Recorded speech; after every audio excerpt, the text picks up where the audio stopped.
So Alban, welcome to our podcast. It's a pleasure. As you know, and as our students know, Albania is a candidate very close to enter EU, but still not an EU member state. Yeah. So that is probably the reason why you are not with us in a project, because project is to address anti-corruption education modules for countries in Southeastern Europe. It's for Croatia, Bulgaria, and Greece, because, as you know, we are among countries that have a lowest perception of... But somehow I am here. So you're here. Hope. Of course you're here because you are part of our region. We collaborate a lot. We address corruption that is happening in our countries.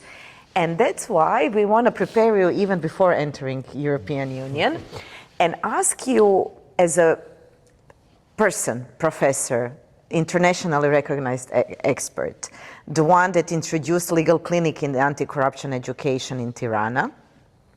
What do you think it's important when we deal with corruption? What do we need to teach our law students? What are the problems of political, white-collar, organized corruption, as we are calling it in our countries? And what skills should students, then professionals from our region have when they enter job market? Okay, thank you for the question. So, I teach criminal law at the University of Tirana. For many years, we do street law, access to justice, and from many years ago, we are doing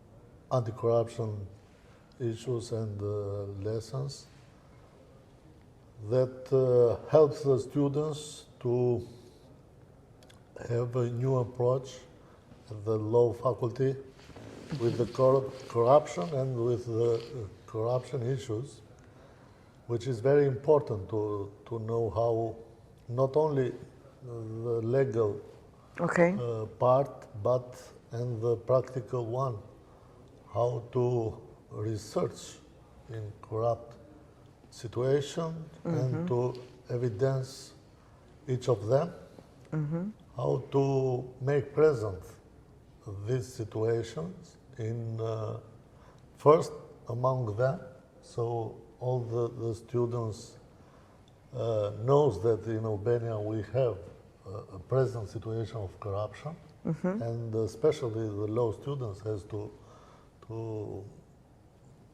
deal with it and to have the solution about it. Okay, how do you teach that? What is the role of legal clinic? So, what do you expect your students do when they enter job market? We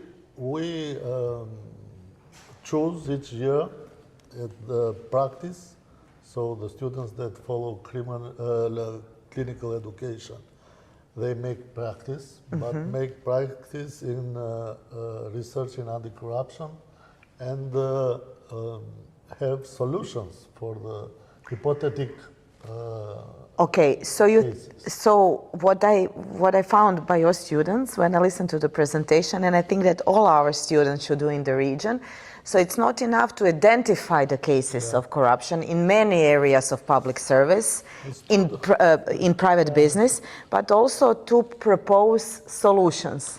Our students are the future magistrates, the future prosecutors, the future advocacy.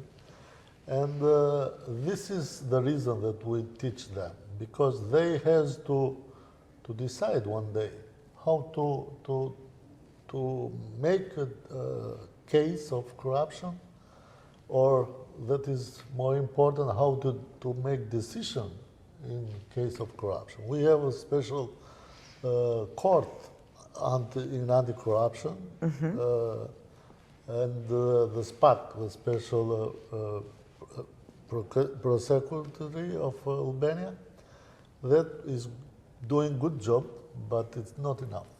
And I think that it's a unique experience in our religions, Balkan religions, and he has to be very observed and to be studied very carefully, because at least was, let's say, a very beautiful idea. But during the work, some issues comes out, some cases doesn't have the standards that we think, and some other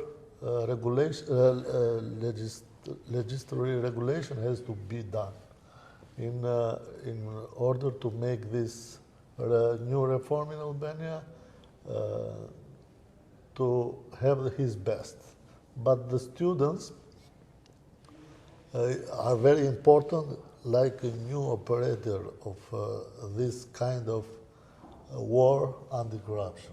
So, okay, so your role is actually to make students aware of the need to respect their own integrity. not only, so okay. We prepare them to know every kind of possibility corruption situation in our country. So in 10 cases that we do during our practice, we have all the situation and all possibility sectors of economy and social life, academia situation, instruction situation, public administration. So we try to make them to be conscious that it heads to ending the time that we are passive in our decision of evidencing corruption or fighting corruption. So they have to be active, not only like law students, but as citizens. As responsible citizens. Yeah, and to give their solutions. So I think that should be example for our students to know that in Albania, law students are aware of the situation. You are preparing them so they are not surprised when they enter job market, what is going on.